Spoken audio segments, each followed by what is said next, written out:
So our sutra for this week is Sutra 213. Sati mule tat vipakai jati ayuhu bogaha.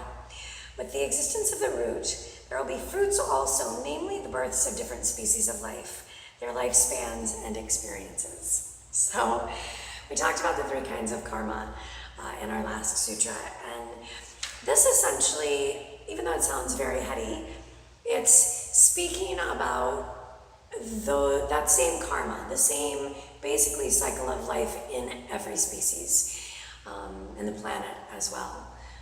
Just how things birth and live and die and then go through their karma from that last life, what still needs to be cleaned, in the next one that they find. So he says, the sutra also tells us that the span of life of each species experiences pleasure and pain.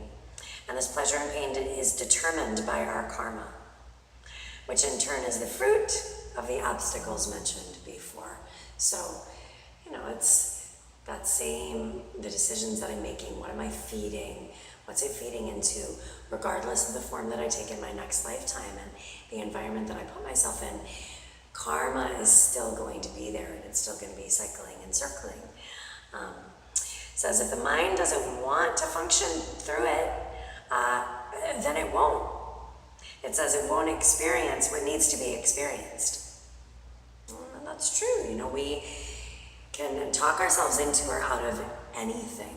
And so maybe exhausting a specific karma sitting right there, and yet something, in the thinking mind, something in that primal judgmental mind says, I'm not going to listen to that voice, I'm going to do something different. So, having to live the same pain or cycle through the same lessons over and over and over again, that's part of the test, that's part of the karma, until we suddenly realize, oh crap, this isn't working. I need to find a different path. I need to make a different decision. I need to choose a different job, whatever it might be.